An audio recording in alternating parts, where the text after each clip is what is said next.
الحمد لله وكفى والصلاة والسلام على عباده الذين اصطفى خصوصا على أفضلهم وخاتم النبيين محمد الأمين وعلى آله وصحبه أجمعين. أما بعد فقد قال الله تبارك وتعالى كما ورد مرتين في سورة البقرة: أعوذ بالله من الشيطان الرجيم بسم الله الرحمن الرحيم. يا بني إسرائيل اذكروا نعمتي التي أنعمت عليكم وأني فضلتكم على العالمين. وقال عز وجل كما ورد في سورة الجاثية: وَلَقَدْ آتَيْنَا بَنِي إِسْرَائِيلَ الْكِتَابَ وَالْحُكْمَ وَالنُّبُوَّةَ وَرَزَقْنَاهُمْ مِنَ الطَّيِّبَاتِ وَفَضَّلْنَاهُمْ عَلَى الْعَالَمِينَ. وقال عز وجل كما ورد في سورة الأعراف: أفغير الله أبغيكم ربا وهو فضلكم على العالمين. وقال جل وعلا كما ورد في سورة الدخان: ولقد اخترناهم على علم على العالمين. وقال عز وجل كما ورد في سورة البقرة: وضربت عليهم الذلة والمسكنة وباءوا بغضب من الله ذلك بأنهم كانوا يكفرون بآيات الله ويقتلون النبيين بغير الحق ذلك بما عصوا وكانوا يعتدون. وقال أيضا كما ورد في سورة آل عمران: ضربت عليهم الذلة أينما ثقفوا إلا بحبل من الله وحبل من الناس وباءوا بغضب من الله وضربت عليهم المسكنة ذلك بأنهم كانوا يكفرون بآيات الله ويقتلون النبيين بغير حق ذلك بما عصوا وكانوا يعتدون. وقال عز وجل كما ورد في سورة الأعراف: وإذ تأذن ربك ليبعثن عليهم إلى يوم القيامة من يسومهم سوء العذاب إن ربك لسريع العقاب وإنه لغفور رحيم. صدق الله العظيم. رب اشرح لي صدري ويسر لي امري واحلل عقدة من لساني يفقهوا قولي. اللهم ربنا الهمنا رشدنا واعذنا من شرور انفسنا. اللهم ارنا الحق حقا وارزقنا اتباعه وارنا الباطل باطلا وارزقنا اجتنابه. اللهم وفقنا لما تحب وترضى. اللهم اجعل هذه البلاد بلاد باكستان آمنة ووفقنا أن نقيم نظام الخلافة على منهاج النبوة في هذه البلاد آمین یا رب العالمین. گزشتہ جمعے میں جو میں نے گفتگو کی تھی اس کا آخری نقطہ کہ جس کی وضاحت نہیں ہو پائی تھی اس لیے کہ وقت ختم ہو گیا تھا، وہ یہ تھا کہ میں نے عرض کیا تھا کہ اگرچہ بحیثیت ملک پاکستان کو یا ملت اسلامیہ پاکستان جو ہم مسلمانان پاکستان ہیں، تو ایک ملک کی حیثیت سے، ایک قوم کی حیثیت سے ہمیں سب سے بڑا خطرہ اور سب سے بڑی دشمنی جو لاحق ہے وہ بھارت سے ہے. لیکن امت مسلمہ بحیثیت مجموعی ہم تو ایک بہت بڑی امت کا جز ہے، اور یوں سمجھیے کہ لگ بھگ 1/10 حصہ ہے اس امت کا. تقریباً 1.5 ارب 150 کروڑ جو ہے وہ آبادی ہے اس امت مسلمہ کی سب دنیا میں. ہماری 14 کروڑ ہے، 1/10 سے بھی کم ہے، لیکن ہم اس بڑی امت مسلمہ کا حصہ ہیں. اس امت مسلمہ کو بحیثیت مجموعی جو سب سے بڑا خطرہ لاحق ہے اور جو چیلنج درپیش ہے اور جو دشمنی کا سامنا ہے وہ ہے یہود سے اور ان کے اعلی کار عیسائیوں سے. اور یہ جو تصادم ہے کہ یہودیوں کی زیر قیادت عالم عیسائیت ایک طرف اور امت مسلمہ دوسری طرف، اس کے بارے میں وہ اقبال نے جو بات کہی تھی بڑی صحیح تھی کہ دنیا کو ہے پھر بار کہے روح و بدن پیش. ایک بہت بڑا تصادم ہونے والا ہے روح اور بدن میں، میٹیریلزم اور اسپرچولیزم میں. در حقیقت دین جو ہے وہ تو ہے اسپرچولیزم، روح کو اہمیت دیتا ہے، روح و بدن، اور بدن میٹیریل بیٹر میٹیریلزم. مغربی تہذیب میٹیریلسٹک تہذیب ہے. دنیا کو ہے پھر مار کر روح و بدن پیش. تہذیب نے پھر اپنے درندوں کو ابھارا. اللہ کو پامردی مومن پہ بھروسہ، ابلیس کو یورپ کی مشینوں کا سہارا. تو یہ یقیناً جیسا کہ میں نے بارہا کہا ہے کہ میں علامہ اقبال کو تسلیم کرتا ہوں کہ وہ سیر تھے، یعنی یہ کہ انہیں کچھ مستقبل کی جھلکیاں اللہ تعالیٰ دکھاتا تھا، جس کی وجہ سے کہ وہ حالات کو دیکھتے تھے کہ گاہ میری نگاہ تیز چیر گئی دل وجود، یہ ان کا اپنا دعویٰ بھی ہے۔ اور یہ ہوتا ہے، اللہ تعالیٰ کسی کے لیے کو یہ صلاحیت عطا کرتا ہے۔ تو آنے والے حالات جو ہیں، آنے والے دور کی دھندلی سی ایک تصویر دیکھ، کھول کر آنکھیں میرے آئینہ اشعار میں آنے والے دور کی دھندلی سی ایک تصویر دیکھ، دعویٰ بھی ہے ان کا، اور میں تسلیم کرتا ہوں کہ اس میں یقیناً اللہ تعالیٰ نے انہیں یہ صلاحیت دی ہے۔ بہرحال اس کے حوالے سے میں کہہ رہا ہوں کہ یہ جو تصادم آنے والا ہے، اس میں امت مسلمہ کی قیادت اور امامت مشیت ایزدی اور حکمت خداوندی نے پاکستان کے سپرد کی ہے۔ یہ ہے اصل وہ بات جس کا کہ ہمیں شعور نہ ہو تو ہمارا حال یہ ہوگا کہ خود شعوری سے ہم محروم ہیں۔ سیلف کانشسنس، میں ہوں کون، کہاں کھڑا ہوں، میری اہمیت کیا ہے، میرا مقام کیا ہے، میرا رتبہ کیا ہے۔ جب تک انسان کو اس کا شعور نہ ہو تو وہ تو حیوان کے مانند ہے۔ تو در حقیقت یہ بات کہ یہ جو بڑا تصادم آنے والا ہے بہت زیادہ دور نہیں ہے، بہت قریب ہے، اس کے لیے اسٹیج سیٹ ہو رہی ہے۔ اس میں جو ہے امت مسلمہ کی قیادت و امامت اللہ نے پاکستان کے حوالے کی ہے۔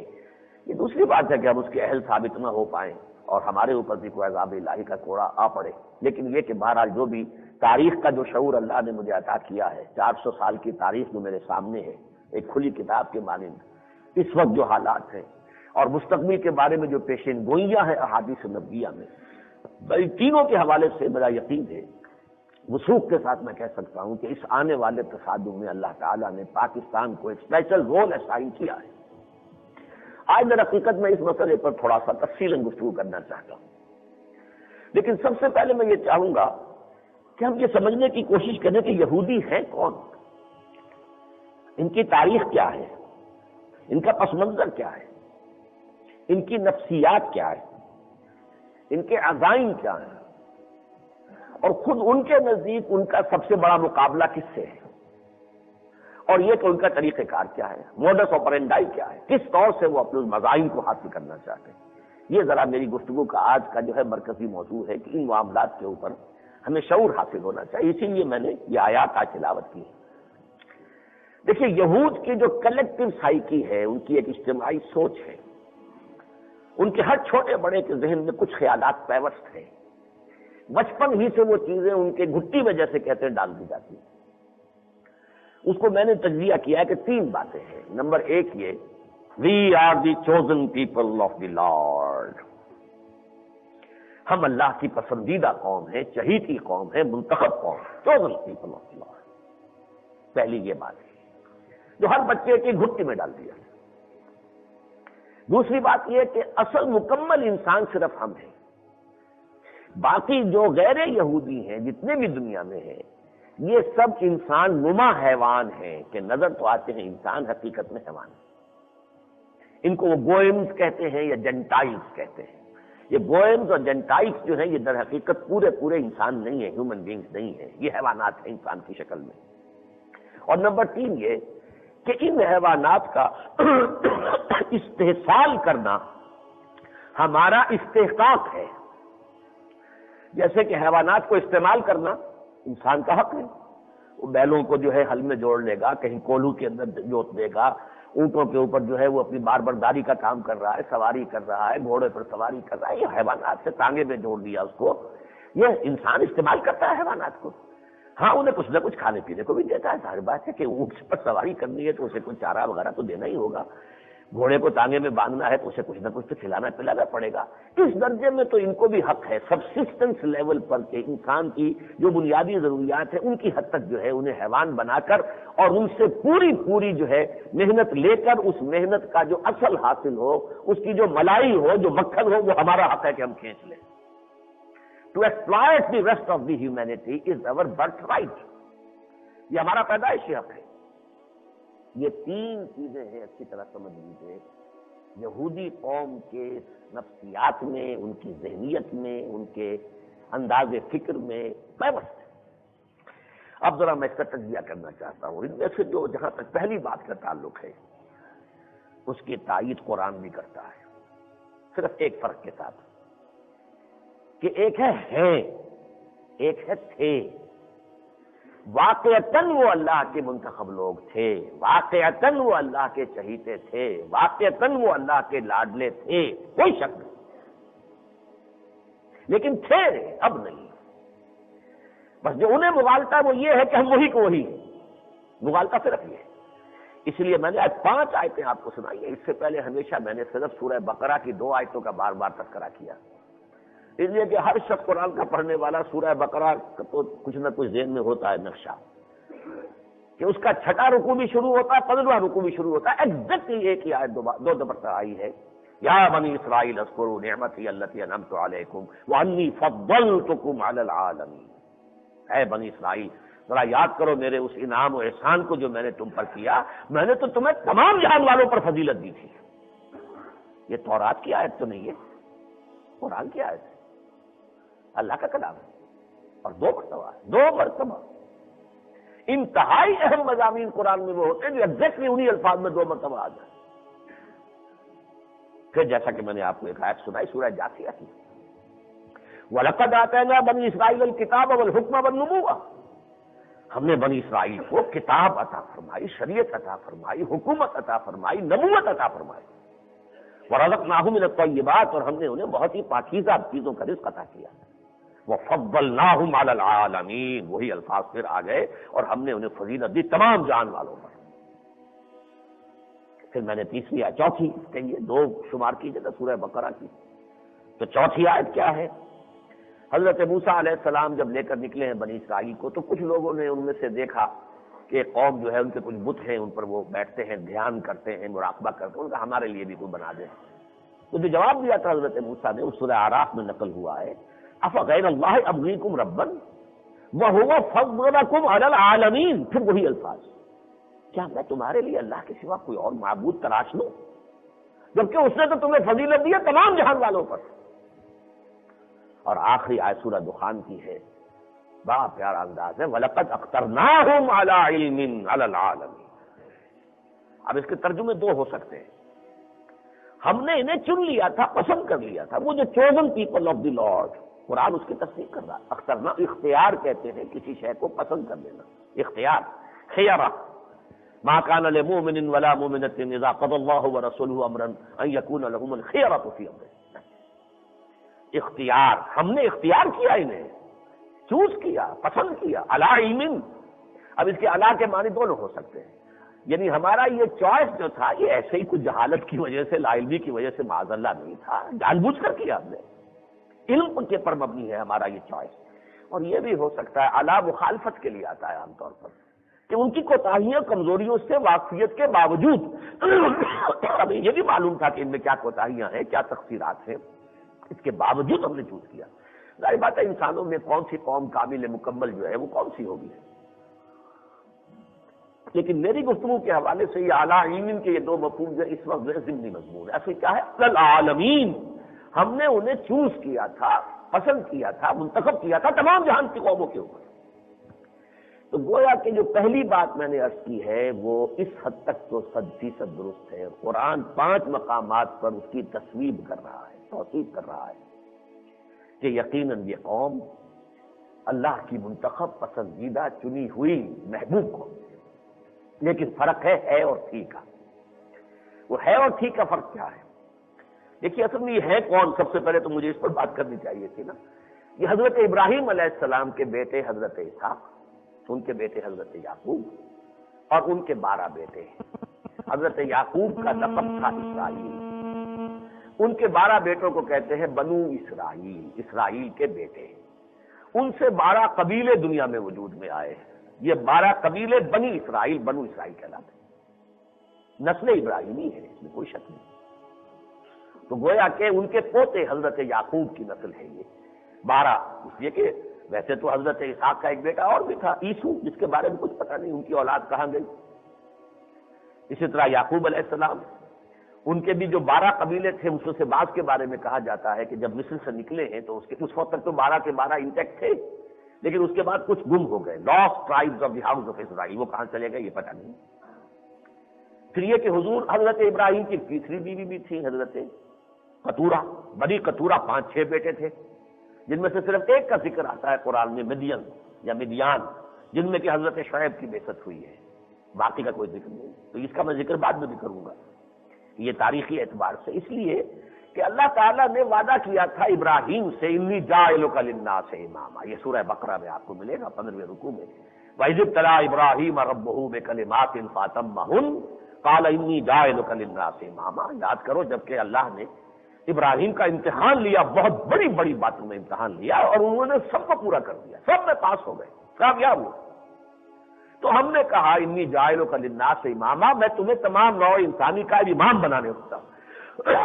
قال ومن ذریتی، حضرت ابراہیم نے فوراً سوال کر دیا کہ مجھ سے تو اے اللہ تیرا یہ عہد ہو گیا، مجھے امام الناس تو نے بنا دیا، لیکن میری اولاد، میری نسل؟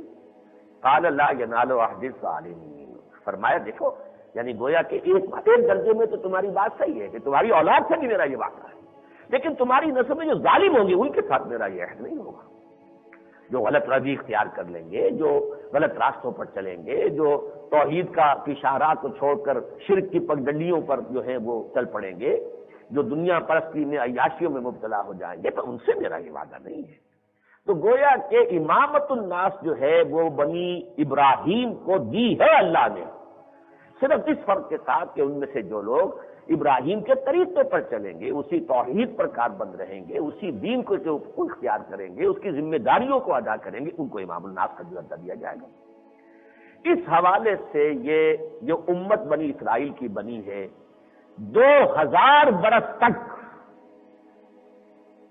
یہ اللہ کے دین کی امین، اللہ کی کتاب، اللہ کی شریعت کی امین، نبوت، 50 سے زیادہ انبیاء کا ذکر تو تورات میں موجود ہے جو ان میں آئے ہیں۔ حضرت موسیٰ سے گزارا آپ کیجئے اور حضرت عیسیٰ تک لے آئیے، 50 سے زائد ہیں۔ تورات میں، اولڈ ٹیسٹمنٹ میں آپ پڑھ لیجیے کتنے نبی ان میں مبعوث ہوئے، 3 کتابیں اللہ نے ان کو دی ہیں، تورات بھی انہیں دی، زبور انہیں دی، انجیل انہیں دی، یہ تو کتابیں ہیں، باقی ہر نبی کے اوپر وہی آتی رہی ہے، اس کا ریکارڈ جو ہے وہ بہرحال موجود ہے اولڈ ٹیسٹمنٹ کے اندر۔ ہم صرف یہی کہتے ہیں نا کہ وہ محفوظ نہیں ہے، اس میں کہیں ترمیمیں ہو گئی ہیں، کہیں خرابی ہو گئی ہے، تحریف ہو گئی ہے تو صحیح نا۔ اس حوالے سے اس امت کی عظمت کا جو ہے آپ کو اندازہ ہونا چاہیے۔ یہ ہے در حقیقت جو انہیں مغالطہ لاحق ہوا ہے، تھے اور ہیں میں، اس لیے کہ پھر میں نے آپ کو وہ آیتیں سنائی ہیں کہ جن میں اللہ تعالیٰ نے ان پر اپنے عذاب کا تذکرہ کیا۔ کیوں عذاب کا تذکرہ کیا؟ اور وہ بھی دونوں جگہ پر اللہ نے بیان کر دیا۔ یہ جو 2 سورتیں آپس میں جوڑے کی شکل میں ہیں قرآن مجید میں، بالکل آغاز میں سورہ بقرہ، سورہ آل عمران۔ سورہ بقرہ کی آیت ہے ذرا مجمل ہے، مختصر ہے، ضربت علیہم الذلۃ والمسکنۃ وباؤوا بغضب من اللہ، وہی لوگ جنہیں انی فضلتکم علی العالمین، ان پر ذلت اور مسکنت کب ہمتی تھوپ دی گئی، مسلط کر دی گئی، اور وہ اللہ کے عذاب کے اندر گھر گئے، مبتلا ہو گئے۔ کیوں؟ ذالک بانہم کانوا یکفرون بآیات اللہ، یہ اس لیے ہوا کہ وہ اللہ کی آیات کا انکار کرنے لگے، ویقتلون النبیین بغیر الحق، اور ناحق نبیوں تک کو قتل کرنے پر اتر آئے۔ ذالک بما عصوا وکانوا یعتدون، یہ اس لیے ہوا کہ انہوں نے عصیان، نافرمانی کی روش اختیار کی اور ہمارے حدود شریعت سے تجاوز کیا۔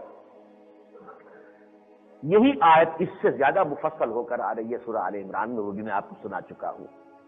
ضربت علیہم الذلۃ اینما ثقفوا الا بحبل من اللہ وحبل من الناس، ان کے اوپر ذلت مسلط کر دی گئی ہے، جہاں بھی پائے جائیں گے ذلیل ہوں گے، رسوا ہوں گے۔ 2 استثناءات ہیں، الا بحبل من اللہ، کہیں اللہ کے کسی عہد کے حوالے سے،